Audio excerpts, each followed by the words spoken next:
sinabi ni Saldico na ang pera, dinadala nila ang mali-malitang pera kay President Bongbong BBM Marcos. Marcos resign!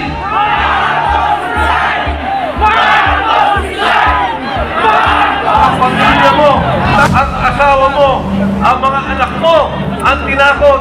Naintindihan ko, Sergeant Contesa, huwag kang mag-alala. Naintindihan ka ng sambayan ng Pilipino. Ang aking apila na mga nagkukulong sa kanya, pakawalan niyo naman po yung tao. Total naman, napapirma niyo na. Nagbago na ng salita. Total naman, na-video na niya. Na sinasabi niya na iba na ang kanyang salita. Na hindi na siya nag-deliver kay Martin Romualdez. Pakawalan niyo ng yung tao. Dahil yung tao, hindi nakinabang kahit 5 sa kawalang yaan, sa korupsyon na nakikita natin sa gobyerno. Yung kay Sergeant Contesa, konsensya, nalulunod yung kanyang kamag-anakan. Yung mga kasama niyang sundalo, nalunod yung pamilya sa Bicol, binabaha, nawalan ng negosyo, nawalan ng pangkabuhayan. Pero ni 5, hindi ang kumita. Hindi ang congressman, hindi ang senador, hindi ang contractor, hindi ang DPWH. Nag-deliver lang yan ng pera at na konsensya kaya nakikita niyang nakawan sa sambayan ng Pilipino. Saan na ba? Mga kasama, kahapon lang, yung pamilya niya, inilipat na namin ang bahay dahil binabantayan din. Bakit?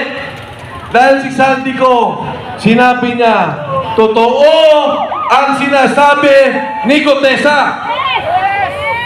Ang aking pong kinagulat, ang aking pong kinamangha, dati ang sinasabi ko, imbestigahan ninyo si Saldico.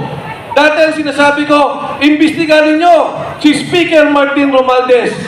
Ngayon ko lang narinig yung sinabi ni Saldico na ang pera, dinadala nila ang mali-malitang pera kay President Bongbong BBM Marcos. Ang sabi ni Pangulong Marcos, maya naman kayo. Ang sabi niya, ikulong ang nagnakaw. Ang hamon ko sa kanya, President BBM Marcos, ikaw ang mastermind. Ikaw ang dapat mahiya. Ikaw ang dapat ikulong sa bayan Pilipino.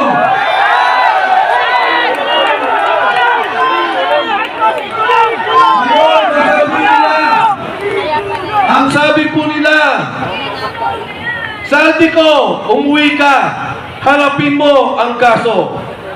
Ngayon, ang sabi nila, may kaso na si Saldico. Nung araw, ang sabi nila, wala silang kaso kay Saldico. Nung sila na ang tinuro, Speaker Martin Romualdez, President Bongbong Marcos, biglang nagkakaso, biglang papauwiin dito. Para ano? Patahimikin? Para ano? Pabaliktarin? Para ano? Patayin at mawala na ang tunay na mastermind, ang tunay na nagbebenepisyo sa korupsyon, pondo ng sambayan ng Pilipino. Yan pong pondong yan, pera nyo, binabayaran natin lahat yan.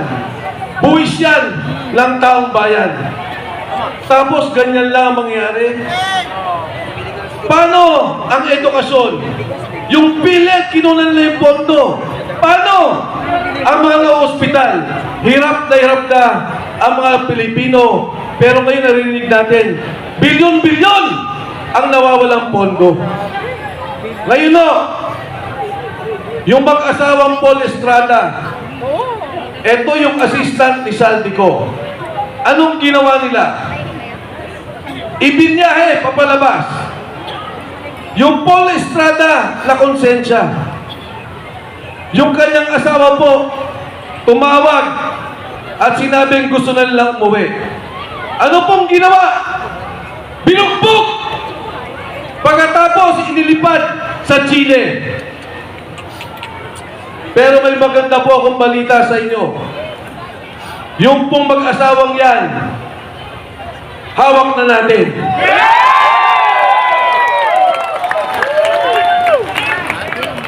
Si Paul Estrada po, kailangan natin protektuhan. Dahil siya mismo, sabi ni Saldico, ang nagdi-deliver kay Martin Romualdez at President Bongbong Marcos. Mga kasama, yung ating pong pagkakaisa ngayong hapon, nung una, ayokong manawagan na mag-resign si Bongbong Marcos. Ayoko pong manawagan doon sa sarabing sinasabi nila na magnanakaw at dapat ikulong si Bongbong Marcos. Ikulong! Pero dito sa akin nakikita, yung pagsalita ni Saldico, wala na pong kaduda-duda. Si Saldico, chairman ng Appropriations Committee ng Kongreso. Bata nila, tao nila, 3 taon. Hindi ka magiging chairman ng Appropriations Committee kung hindi ka pinili ng Pangulo. Si Speaker Martin Romualdez, pinili ng Pangulo. At yung pontong yan, sila ang gumagawa. Sila ang nag-aayos. Ngayon pong araw, tinanggal si Executive Secretary Bersami. Tatanggalin din daw ang DBM Secretary Amina Pangandaman. Ang apila ko sa kanilang dalawa, magsalita na rin kayo bago kayong asuhan at ituro ng administrasyong to. Alam nila ang galawan ng pondo. Alam nila ang nangyayari. Maawa naman kayo sa sambayan ng Pilipino. Sa kasaysayan po natin, ngayon lamang nangyari ang ganitong korupsyon. Ngayon lamang ang nangyari ang ganitong nakawan. Ang sitwasyon po natin, ang mismong sindikato, ang administrasyon, ang Pangulo, ang nangunguna sa sindikato ng Republika ng Pilipinas.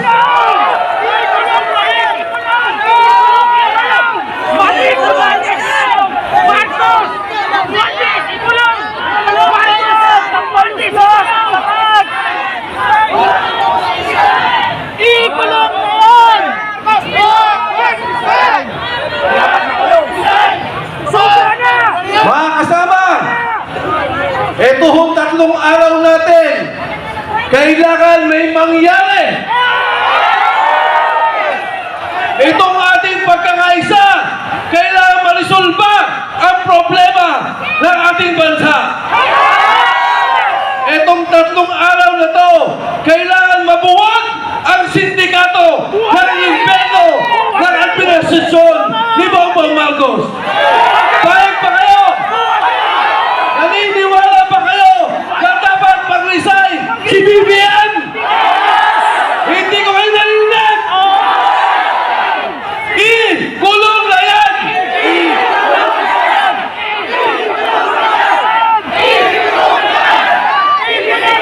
Marcos resign!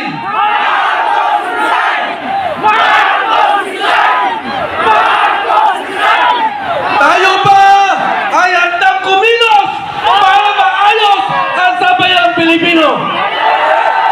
Handa ba kayo kumindig sa prinsipyo na linisin ang korupsyon ng bansang Pilipinas? Sa gitna po ng ating pagkakaisa, tandaan po ninyo, kasaysayan po ito, na sa pagkakataong to, tumayo ang Pilipino, tumayo ang sambayanan para itigil ang korupsyon, itigil ang bulok na sistema at ayusin ang kinabukasan ng kabataang Pilipino. Maraming salamat po. Magandang gabi sa inyo lahat.